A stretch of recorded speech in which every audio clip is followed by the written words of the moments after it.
இன்றைக்கான வீடியோ தாங்க வந்திருக்கு. வீடியோ வந்து சூப்பராக இருந்துச்சு அப்படின்னு தாங்க சொல்லணும். அதாவது ரத்தினத்துக்கெல்லாம் உண்மை வந்து தெரிஞ்சிருச்சு அப்படின்னு தாங்க சொல்லணும். தமிழ் பாப்பாவை எல்லோரும் பார்த்துட்டாங்க.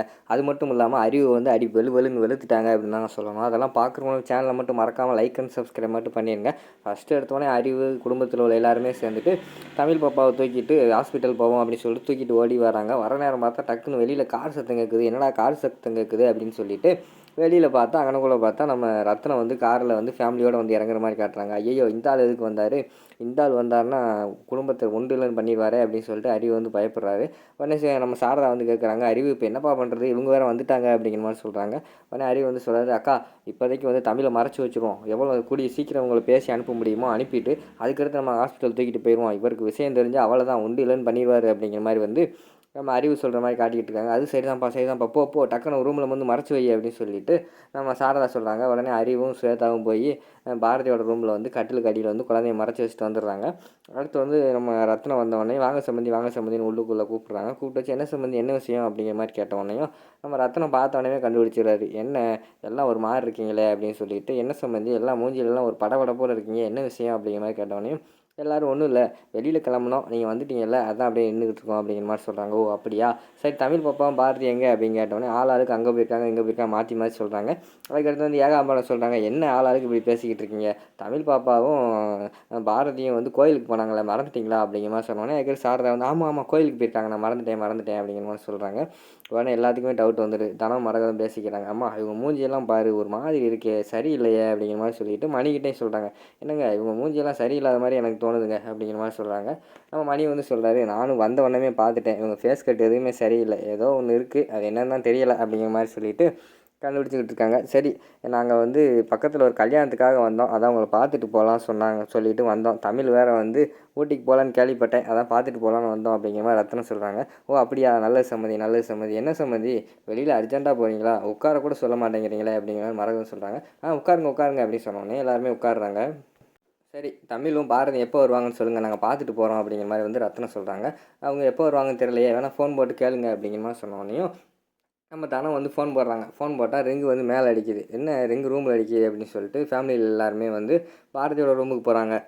ரூமில் போய் தேடி பார்க்காங்க, மொபைல் சத்தம் மட்டும் கேட்குது. என்ன மொபைல் எங்கே இருக்குது அப்படின்னு சொல்லிட்டு டக்குன்னு பார்த்தா நம்ம ரத்தனத்தோட கண்ணாடி வேறு கீழே வந்து கட்டிரு கீழே.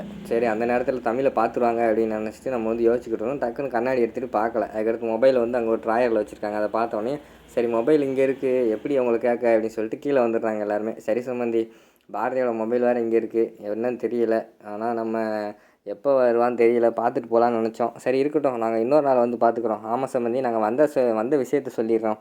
கல்யாணம் முடிஞ்சதுலேருந்து மறு வீட்டுக்கு வந்து நாங்கள் கூப்பிடவே இல்லை, அதனால் வந்து குடும்பத்தோடு வந்துடுங்க. ஆதி தம்பி இல்லாமல் வந்து சொல்லக்கூடாது, ஆதி தம்பி இருக்கிற அன்றைக்கி நான் வந்து ஒரு நாள் கண்டிப்பாக எல்லாத்தையுமே கூப்பிட்றேன் அப்படிங்கிற மாதிரி சொல்லிவிட்டு நம்ம ரத்தனம் வந்து அந்த இடத்துல கிளம்புற மாதிரி காட்டுறாங்க. சரி எல்லாருமே போயிட்டாங்க அப்படின்னு சொல்லி சந்தோஷப்பட்டுக்கிட்டு இருக்காங்க. போகிற வழியில் எல்லாருமே செருப்பு மாட்டும்போது பார்த்தா டக்குன்னு நம்ம மரகதமும் தனமும் வந்து தமிழோட செருப்பை வந்து பார்த்துடுறாங்க. அதை பார்த்தோன்னே பயங்கரமான ஷாக் ஆகிடும். என்ன தமிழ் கோயிலுக்கு போயிருக்கான்னு சொன்னாங்க, செருப்பெல்லாம் இங்கே கிடைக்க என்ன விஷயம் அப்படிங்கிற மாதிரி யோசிச்சுக்கிட்டே இருக்கிற மாதிரி காட்டுறாங்க.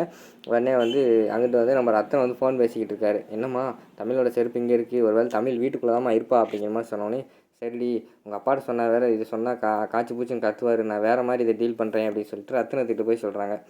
எங்க போகிற நேரத்தில் அவசரமாக வருதுங்க அப்படிங்கிற மாதிரி சொல்கிறாங்க. உனக்கு போகிற நேரத்தில் தான் வரும், போ டக்குன்னு போயிட்டு வா அப்படிங்கிற மாதிரி வந்து ரத்தனம் வந்து திட்டுறாரு. சரின்னு சொல்லிட்டு விறுவிறுன்னு மரகதம் வந்து உள்ளே வராங்க. ஏங்க பாத்ரூம் போகணுங்க அப்படிங்கிற மாதிரி வந்து நம்ம சாரதா கிட்ட சொல்கிறாங்க. சாரதா வந்து இந்த ரூம் கீழே பாத்ரூம் இருக்குது, இங்கே வேணால் போங்க சம்பந்தி அப்படிங்கிற மாதிரி சொன்னோன்னே இல்லை இதெல்லாம் நீங்கள் யூஸ் பண்ணுற பாத்ரூமாக இருக்கும், நான் வந்து மேலே போய் என் மருமக யூஸ் பண்ணுற பாத்ரூமை யூஸ் பண்ணிக்கிறேன் அப்படின்னு சொல்லிட்டு மேலே போகிறாங்க. மேலே போயிட்டு டக்குன்னு தேடி அங்கிட்டு இங்கிட்டு தேடி பார்க்காங்க, தமிழ் உள்ளே இருக்காளா அங்கே. டக்குன்னு கட்டில் கையில் பார்க்காங்க. கட்டில் கையில் இருந்தோடனே பயங்கரமான ஷாக் ஆயிடுது. என்னங்க தமிழுக்கு வடிபட்டுச்சு ஒடியாங்கன்னு கத்துறாங்க. இங்கிட்டு பார்த்தா எல்லாருக்குமே சத்தம் கேட்டுது. ஐயோ எல்லாம் பார்த்துட்டாங்களே அப்படின்னு சொல்லிட்டு அவங்க ஃபீல் பண்ணிகிட்டு இருக்காங்க. இங்கேருந்து வெளியிலேருந்து ஓடுறாரு நம்ம ரத்தனம், என்னாச்சுன்னு சொல்லிட்டு. அதுக்குள்ளே வந்து நம்ம மரகதை வந்து தமிழை தூக்கி பெட்டில் படுக்க வச்சிடறாங்க. இங்கே பாருங்கள் தமிழை என்ன ஆச்சுன்னு தெரியலையே, மூச்சு பேச்சு இல்லாமல் இருக்கா அப்படிங்கிற மாதிரி சொல்கிறாங்க. உடனே நம்ம மணி வந்து செக் பண்ணி பார்க்காரு. அத்தை மூச்சு இருக்குது, டக்குன்னு ஹாஸ்பிட்டல் கூப்பிட்டு போனால் காப்பாற்றலாம் அப்படின்னு சொல்லிட்டு டக்குன்னு அதை குழந்தைய தூக்கிட்டு ஹாஸ்பிட்டலுக்கு வாமா இறங்கி வராங்க. வர வழியில் அது வந்து சம்மந்தி அப்படிங்கிற மாதிரி சாரதா சொல்ல மாதிரி ஆரம்பித்தாங்க. ஏய் வாய் மூடிட்டு சும்மா இருமா அப்படிங்கிற மாதிரி கத்துறாங்க.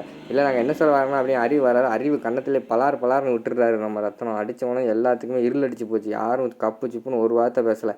என்னோட பேத்திக்கு மட்டும் ஏதாவது ஆச்சுன்னா அவங்கள சும்மா விட மாட்டேன், வெட்டிடுவேன் அப்படிங்கிற மாதிரி சொல்லி சண்டையெல்லாம் போட்டுட்டு அந்த இடத்துல இருந்து நம்ம ரத்தினம் வந்து கிளம்புற மாதிரி காட்டுறாங்க. வந்து ஃபேமிலியில் எல்லாருமே ஷாக் ஆகிக்கிட்டு இருக்காங்க. ஐயோ, உண்மை தெரிஞ்சிருச்சு, இந்த ஆள் சும்மா இருக்க மாட்டார், இப்போ என்ன செய்ய அப்படின்னு சொல்லிட்டு யோசிச்சுக்கிட்டு இருக்காங்க. அங்கிட்டு பார்த்தா ஸ்வேதாலாம் அழுக ஆரம்பிச்சிடுறாங்க. ஐயோ எப்பா, என்னப்பா இப்படி என்னை போலீஸ் பிடிச்சி போயிடுவாப்பா அப்படி இப்படின்னு சொல்லிகிட்டே இருக்காங்க. அதெல்லாம் ஒன்றும் ஆகாது, அமைதியாக இரு அப்படிங்கிற மாதிரி சொல்கிறாங்க.